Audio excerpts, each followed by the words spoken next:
रानीगंज के बल्लभपुर इलाके में गौ तस्करी का बड़ा खुलासा हुआ। राष्ट्रीय राजमार्ग 60 पर बीजेपी युवा मोर्चा के कार्यकर्ताओं ने एक पिकअप वैन में लदे कई गौ वंशों को पकड़ा। वैन बांकुड़ा के मेजिया से आ रही थी। मौका पाकर गाड़ी में सवार गौ तस्कर मौके से फरार हो गए। बीजेपी के युवा नेता अभिक मंडल और विश्व हिंदू परिषद के मध्य बंग के सह सभापति मनोज सराफ की सक्रियता से गौ तस्करी का भंडाफोड़ हुआ। गायों से भरी गाड़ी को गिरजापाड़ा इलाके में रोका गया, जहां रानीगंज थाने के पुलिस ने तुरंत हस्तक्षेप कर गाड़ी को जब्त कर लिया।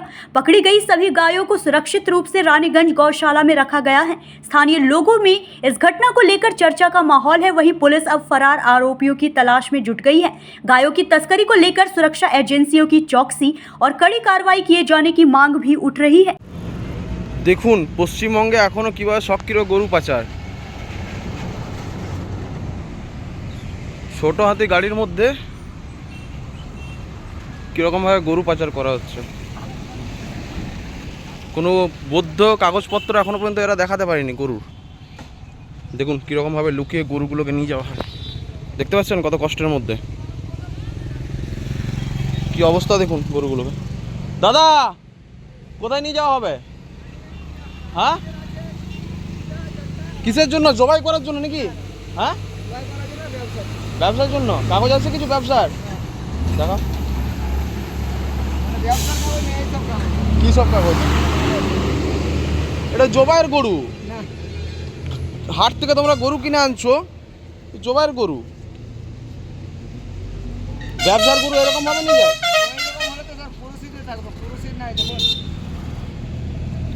কার কাছ থেকে নিয়েছো? হাট থেকে দেখুন কিনেছি। কে কিনেছে? পার্টি আছে, সব পার্টির নাম লেখা আছে। আলাম আলাম, তারপর মোহাম্মদ আনসারি, আর এর এই গরুর ব্যবসা করে নাকি? হ্যাঁ বকরি ঈদে গরুর ব্যবসা হয়।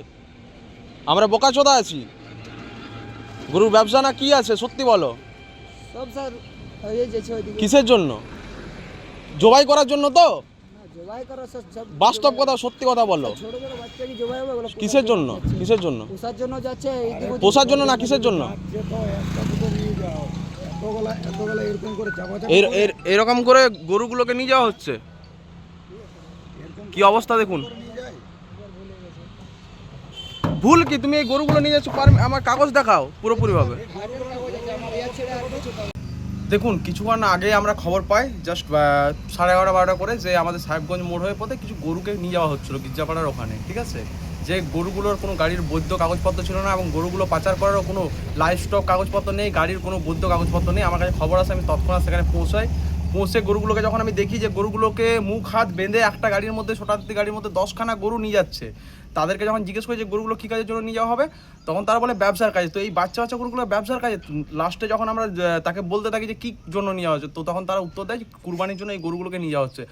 আপনারা ভাবুন, দুটো জেলার বর্ডার, বাঁকুড়া পশ্চিম বর্ধমানের বর্ডারে, গোটা বাঁকুড়া থেকে গরুগুলো কিনে তারা পশ্চিম বর্ধমানে পাচার হচ্ছে, নিয়ে যাওয়া হচ্ছে কাটার জন্য, জবাই করার জন্য কুরবানিতে।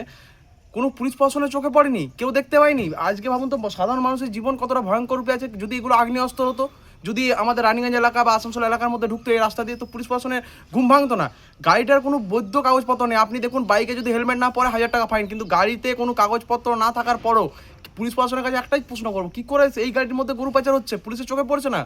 এতটাই উদাসীন পুলিশ প্রশাসন, নাকি আবার গরু পাচার চক্র আবার জেগে উঠেছে অনুব্রত মণ্ডলে?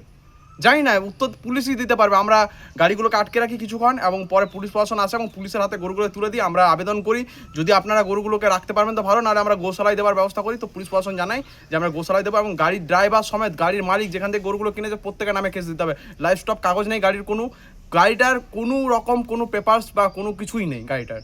আমি পুলিশ প্রশাসনের কাছে আবেদন করেছি গাড়িগুলো যেন ইমিডিয়েটলি কেস হয়। যদি না কেস করে তো আমরা হাইকোর্ট থেকে কেস করা। যদি গরুগুলো ওই মালিকের কাছে আবার পাঠানো হয় তো রানীগঞ্জ থানায় বসে ধর্ণা দেবো। এটা কিন্তু আমি ওয়ার্নিং দিলাম পুলিশ প্রশাসন। আপনার নাম? আমার নাম হচ্ছে অভিক কুমার মণ্ডল। আর কি ঠিকানা? একটা মেজিয়া থেকে গাড়ি আসছিল, সেটাকে এখানে গির্জাপাড়াতে আমরা ধরেছি।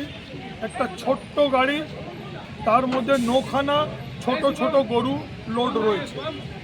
এই গরু নিয়ে যাচ্ছে এরা আসানসোল, বলছে পারব আছে, গরু কাটবে। তো সেটাকে আমরা এখানে আটকেছি। আমরা এদেরকে গরুকে আসানসোল নিয়ে যেতে দেব না।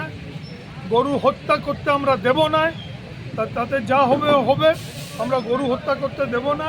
গরুকে আমরা দেখছি, দরকার পড়লে আমরা গোশালা, যে কোনো গোশালাতে আমরা গরুকে পাঠাবো। এই ব্যবস্থাটা, এই সিদ্ধান্তটা আমরা নিয়েছি। এবারে আমরা দেখছি রানীগঞ্জ গোশালাতে পাঠানো যায় না অন্য কোথাও পাঠানো যায়, সেটা আমরা কথা বলে গরুকে যে কোনো একটা গোশালাতে পাঠাবার ব্যবস্থা দেখছি। रानीगंज से सत्यनारायण सिंह की रिपोर्ट।